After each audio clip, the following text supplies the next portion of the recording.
não, o que está em volta, né, o que envolve o gramado, que é o estádio, é a possibilidade de termos um novo patrocinador no naming right.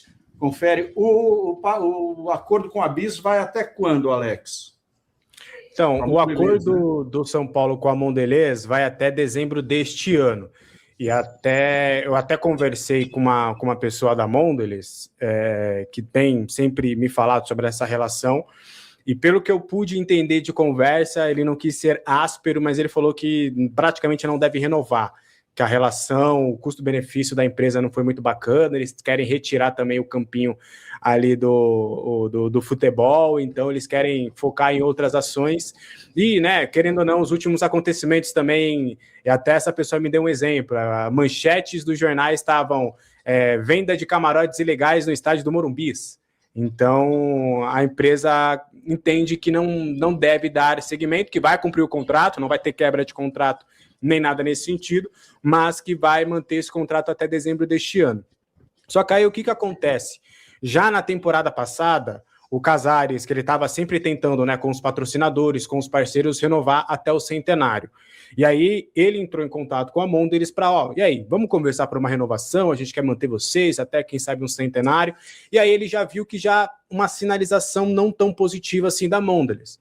E aí ele já começou, junto com o Tony, a ver no mercado algumas possibilidades, já visando até o pós-mandato dele. E aí ele tinha uma boa relação, ou tem uma boa relação com o pessoal da BID, e aí surgiu essa ideia, eles apresentaram essa ideia, a empresa chinesa se mostrou favorável com a ideia, e aí seria esse Morumbid ou Morumbi ID, e aí eles se interessaram pela ideia, e aí ficou-se ali de depois, né, começarem a conversar de uma forma mais forte para, quem sabe, fechar contrato. Até o São Paulo já tinha até pensado nos valores que toparia fazer. Hoje, a Mondelez dá 25 milhões de reais por ano para ter direito ao nome Morumbis. E aí a gestão Casares tinha feito ali um cálculo de que o ideal por 5 anos seria algo em torno de 35 milhões de reais anuais com a BID. Só que aí não chegou a ser uma contratação, uma negociação de fato, vamos sentar, conversar bonitinho. Foram mais conversas informais, até por respeito ao contrato que tinha vigente com a Mondelez. E aí agora surge essa informação, a gestão Maciz afirma que até agora, para eles, não chegou absolutamente nada, e que eles até entendem que, claro que para uma próxima gestão isso pode acontecer, mas agora para o Maciz não chegou nada nesse sentido, mas até as pessoas de mercado ali do São Paulo, o pessoal do marketing entende que aquelas conversas tinham sido positivas com a BID e que a tendência é, num futuro não muito distante, a própria empresa voltar a chamar o São Paulo, o próprio departamento de marketing, chamar novamente a BID para conversar, para tentar reatar aquelas conversas que aconteceram ainda na gestão Casares. Então é algo, assim, pelo meu feeling, que eu entendi conversando com as pessoas, é algo que, por agora, não tem nada, mas que houve essa conversa, houve esse papo, e a ideia seria ali, lá no meio do ano, voltar a conversar, para quem sabe ter esse nome Morumbi ID ou Morumbid, porque eles entendem que é uma sacada interessante, é uma empresa renomada, é uma empresa que quer expor a sua marca e que poderia ser bom para todo mundo. E aí seria um contrato até o final do centenário do clube. Então, não é fechado, tá, gente? Não dá para cravar ainda, mas é bem plausível que essas conversas sejam retomadas no futuro aí não muito distante. Olha o tamanho do prejuízo que causou essa corja para o clube, né? Essa corja que botou no bolso lá, ou tentou, né? Botou, né? Com esse escândalo do camarote. Olha o prejuízo que se tem afastando a empresa que veio comprar o naming right do Morumbi pela primeira vez. O São Paulo negociou, foi um dinheiro importante, qualquer dinheiro é importante para o São Paulo, né? Foi dinheiro novo, né? Não havia esse dinheiro, e essa turma faz o que faz, e daí a empresa fala, veja, olha, ter associado para a Mondelez, ter associado o nome BIS ao Morumbi, nesse período, né? É um prejuízo enorme, os caras avaliam. Eu falei, o que eu fui fazer da minha vida com o nome do meu produto agora em tudo quanto é manchete, corrupção nos camarotes do Morumbis, né? Então, o prejuízo, ele se estende, né? Ele é longo, porque é um prejuízo de imagem muito grande. Por isso que a gente não pode deixar barato, por isso que essas figuras têm que responder pelos erros que cometeram aí. E assim, né, Mal, acho que as trapalhadas aí com relação a relação aí com a marca que deu, né, o nome ao estádio, começaram acho que até antes disso, né?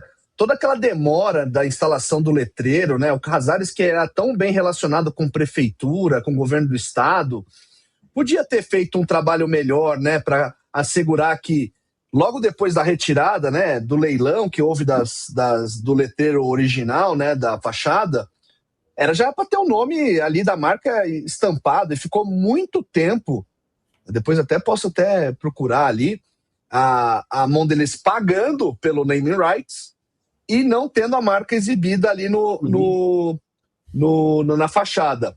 Colar aquela estrutura de metal ali por conta da Lei Cidade Limpa, né? Enfim, mas acho que é parte do São Paulo, né? Resolver essa questão e acelerar os trâmites. E demorou muito. E acho que até a marca também deve ter se incomodado com isso. Mas aí, outras relações que a gente tenta entender, né? Como funcionam com São Paulo, porque para mim era muito estranho, apesar de ter um camarote grande da Bis hoje lá no anel intermediário do Morumbi, você não tinha ativação de marca, assim, de venda de produtos, né? Seja um bis, uma caixa de bis dentro do estádio e outros produtos, né? Eles só nomearam ali os anéis, né? As divisões do estádio ali com nomes dos seus produtos, uma delas até outra marca que faz alusão a um jogador histórico do São Paulo, né? O Leônidas, o Diamante Negro. Então, eu acho que esse patrocínio foi mal trabalhado. Foi mal trabalhado. A gestão tem, claro, o mérito de ter conseguido um naming right para um estádio que já tem seu nome consolidado, e a gente sabe a dificuldade aí de fazer com que esse nome cole na cabeça das pessoas. Morumbi foi uma sacada de gênio. Morumbi talvez parece ser a única forma aí de você conseguir transferir, né? Porque qualquer outra coisa ficaria estranho, né? O nome de uma marca precedendo o Morumbi ou o contrário, né? Uma marca Morumbi XPTO ia ficar esquisito. Morumbi XPTO, né? Melhor dizendo. Então, eu acho que o São Paulo, né? Nessa nova gestão, e se bem que o diretor de marketing permanece o mesmo, né? Da gestão anterior, o Eduardo Toni, ao que indica aí, não vai sair agora. Mas que o São Paulo aprenda com isso, né? E consiga fazer ativações de marca que desperte a vontade da marca querer renovar, né? Porque perder esses 25 milhões anuais aí realmente vai fazer muita falta, Mal. Pois é, a Cláudia acho que disse que o áudio do Ale está mais alto que o Eu já baixei um pouquinho, meu. Para mim tá tudo no mesmo volume. Mas esses toques são bons que a gente vai ajustando. Às vezes depende também daí do aparelho receptor, né? E essa cambada quase voltou, hein? É o Ghost Shepherd Dog, né? E vamos aguardar, né? O dinheiro o naming right é uma fonte importante de receita, né? Pode mexer com os puristas e tal, mas o fato é que é uma alteração pequena para um valor importante que não havia antes. Eu não sei, sei lá, vídeo, tem que ver como é que a empresa quer que se diga o nome da empresa, né, dos carros, né, BYD, né, eu ouço, parece que é BYD, não BID. Sim. Se vai, então tem que ser uma estratégia, na verdade, de marketing e de naming até para a própria empresa chinesa, né, vamos virar BID mesmo, vamos querer que as pessoas falem BID. É interessante. Agora, não ter explorado mais é um problema da própria empresa, né? Que não desenvolveu ações interessantes, né? Que não aproveitou aí o que tinha. O São Paulo é complicado e tal, mas a empresa tinha essa prerrogativa de fazer mas, ações. Maurício, no Morumbi e tal, e explorar o naming rights também. Mas eu falo por experiência própria, tá? Vocês sabem aqui, eu sou super transparente quanto a isso. Eu trabalhei junto com o patrocinador master do São Paulo, né, Superbet, durante praticamente 1 ano, e era muito difícil qualquer ideia ser viabilizada, né? Principalmente com time de futebol. Então, acesso aos jogadores, ou até mesmo acesso a, por exemplo, né, eles disponibilizam ali que alguns torcedores fiquem ali no corredor onde entram os jogadores. Isso era tirado a fórceps do clube. Então, acho que o clube tem sim que evoluir também na forma como se relaciona com as marcas, porque mais do que nunca o São Paulo precisa que os patrocinadores, né, que correspondem a boa parte do faturamento anual do São Paulo, queiram estar no clube, né?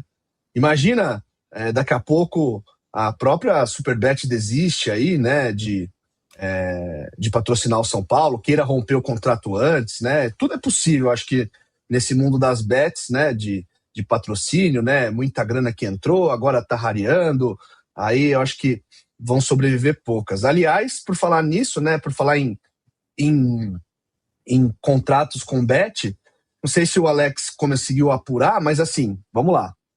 O Flamengo teve um incremento aí no seu contrato de bet fazendo a troca, né, ali colocando a Betano na sua camisa. O Corinthians teve uma renovação expressiva e bem gorda, né, com o patrocinador atual, a Esportes da Sorte. E lembrem-se que existe aquele coeficiente, né, de os valores da Superbet podem ser reajustados conforme o contrato dos outros rivais.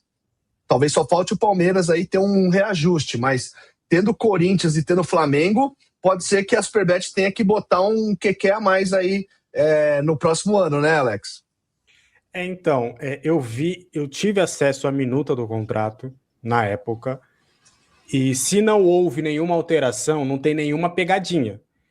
Porque a gestão Casares, a gente sempre sabe que olha, mas veja bem, não é tão assim, a gente sempre sabe que tem essa questão. Mas até eu dei uma olhada, e é justamente isso, são alguns cálculos que são feitos, tá? 100% do valor do Palmeiras, 85% do valor do Flamengo e 95% do valor do Corinthians. Aí você faz uma soma e depois faz uma média de 91,3%. Então, só para simplificar para a nossa audiência, a partir de 2027 tem a cláusula beta, alguma coisa, é o nome da cláusula, radar, é a cláusula radar, que tem que haver esse reajuste caso aconteça um aumento nos rivais. E depois da renovação de contrato de São Paulo e Superbet, o do Flamengo foi para 268 milhões, foi praticamente mais do que dobrou com a Betano. E aí o Corinthians renovou agora também o seu patrocínio, o Palmeiras ainda segue. Só que se for realmente o que eu vi no contrato e até o que o próprio Eduardo Toni também já falou em entrevista, e o que a gente tem de informação é que obrigatoriamente a partir de 2027 esse contrato terá que ser reajustado e o valor total, e eu fiz as contas, tem que ser de 143 milhões de reais por ano. Esse ano, por exemplo, o São Paulo vai ganhar 95. Ano que vem, a previsão era de ser de 105 milhões, que vai aumentando gradativamente, até chegar aos 120 milhões lá no ano do centenário. Só que por conta dessa cláusula radar, por conta do aumento dos rivais, esse valor corrigido, ainda sem contar uma possibilidade de aumento do Palmeiras, vai para 143 milhões a partir do próximo ano. Então, a ver, né, no decorrer dos próximos dias, até nos próximos meses, né, porque isso tem que ser vigente somente no ano que vem, você não vai ter nenhuma pegadinha. Se for cumprido isso mesmo, esse valor do contrato com a Superbet vai para 143 milhões. A título de comparação, o do Palmeiras é de 100 milhões, por exemplo. Então, e o do Corinthians vai para 150. Então, a gente ficaria bem próximo ali do Corinthians. Então, aí a gente teria um ativo importante que entraria nos cofres do São Paulo a partir do próximo ano.